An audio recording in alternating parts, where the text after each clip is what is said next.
What is up, AWTV, and welcome to my TDR, or touchdown raise tutorial. I'm excited to get this one to you guys, as this is obviously a favorite trick amongst our community. So let's get right into it. Oh yeah, by the way, it's with your boy, Michael Guthrie. Let's go.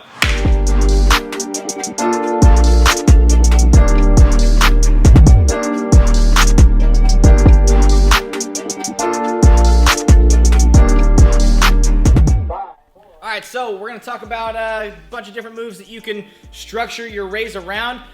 Learn these other moves. These other moves are going to complement your touchdown raise. Your touchdown raise is going to complement these other moves. So we'll talk about each one, and then we're going to talk about some other tips and motions that you can do to work on to make your touchdown raise the best it can be. First move is, so if I cartwheel, I twist to my left. So if I did cartwheel full, I would have left hand down first, right leg comes up first, etc. Now when I teach Gumby, I teach step forward, go to bad side, cartwheel. I'm going to teach the same way for my touchdown raise. So I'm going to step forward. Now for this, I'm obviously just going to want to challenge myself to just do the one hand. So I'm going to throw my hand over for like a one-handed cartwheel, but I'm going to try to land gymnastic-like as much as possible, where it's like on that beam, landing straight forward, as when gymnastic people, you know, when they do their cartwheel, they're here, and they're straight, and moving forward, you know what I'm saying? Rather than a trick or cartwheel, they start facing sideways, and they end facing sideways. It's a little bit different. So just make sure that when you're doing this cartwheel drill, you're stepping over, and you're just using the one hand, that you finish your hips over at the end. And that kind of is a nice way to learn the motion, learn getting your hand down, but you don't want to do that a lot or often or for a very long time, as that creates a really bad habit and makes for not a very usable touchdown raise. The next motion is extremely similar. We're just going to add that second hand down. It's just like a regular bad side cartwheel, but we're turning it into a Gumby.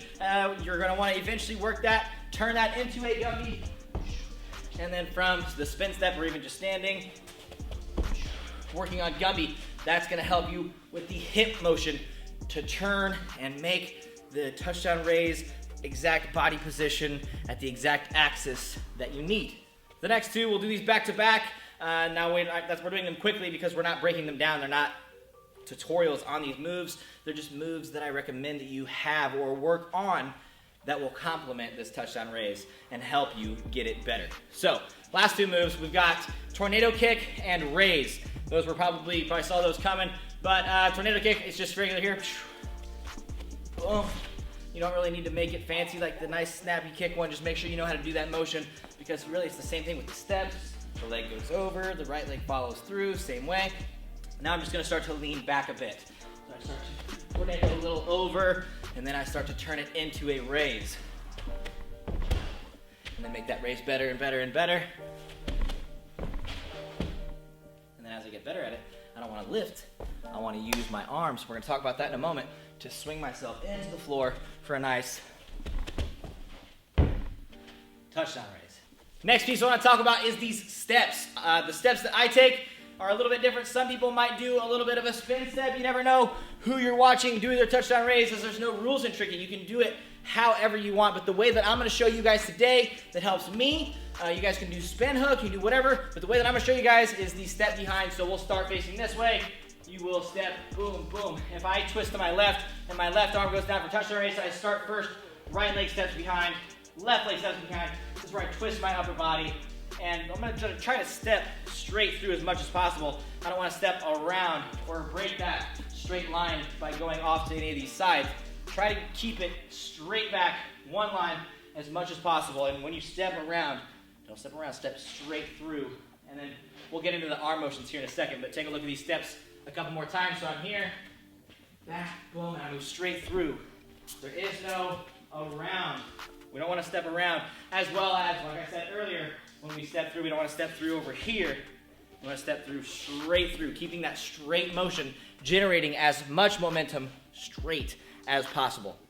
Now the arms. Once you finish the steps, we'll start over here. You've got your step behind. That's when I've reached all the way to my opposite side. So like I said, if I put my left hand down, my left leg's back, right leg's forward, both of my hands are in my right pocket, essentially.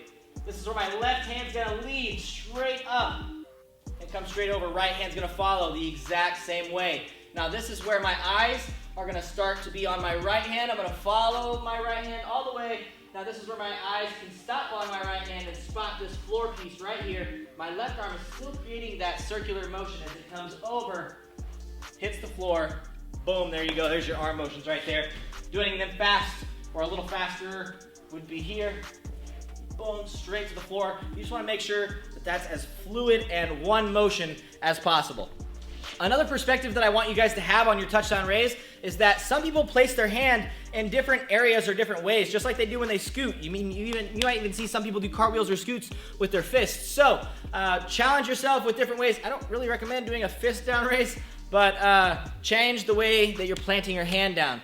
Meaning that if I go down, once I'm here and my hand comes down, and whether it be here, here, or here, change those up, see which one works best for you. Which one works best for me? Once I come around, my hand is facing, let's go do that again. My hand is facing, so if my left leg is forward, my fingers are facing to the right side. One more time, that's this way. If I was touching rising this way. That's the way that mine face. You can turn yours any which way you'd like. As well as I want you guys to add little challenges to yourself. So not just take it from the step behind, take your touchdown raise and try it from standing where you're doing a little swing through, a little front swinging motion. Just like that. Try spin step into it. Try all kinds of different steps to challenge yourself, to maybe find a new angle, unlock a new understanding, make the trick better in general. The last thing that I could talk about coming out of your touchdown raise, I mentioned this out of like all setup moves that I teach, but as you come out of your touchdown raise, we've had those steps, we've stretched those steps out as far as we can to get a lot of momentum. Now when we go to swing, don't swing straight back. Swing at a gainering motion, forward. Because we've stretched our steps back, when we gainer and we swing our chest forward or we lift our arms forward, it's gonna kind of cancel us out a little bit and send us straight up to give us maximum air time. So work on basic swings, just a regular swing, swinging with a jump, gainer, cork, work a little progression. Make yourself your own progression that works best for you in order to drill and get your touchdown raise better swing moves out of it. Because once you get it down, there's having the touchdown raise and then there's swinging out of your touchdown raise. I hope today's tutorial was extremely helpful for you guys. It has been the TDR or touchdown raise tutorial with your boy, Michael Guthrie on AWTV. Tune in for more. I'm bringing them. Let's go.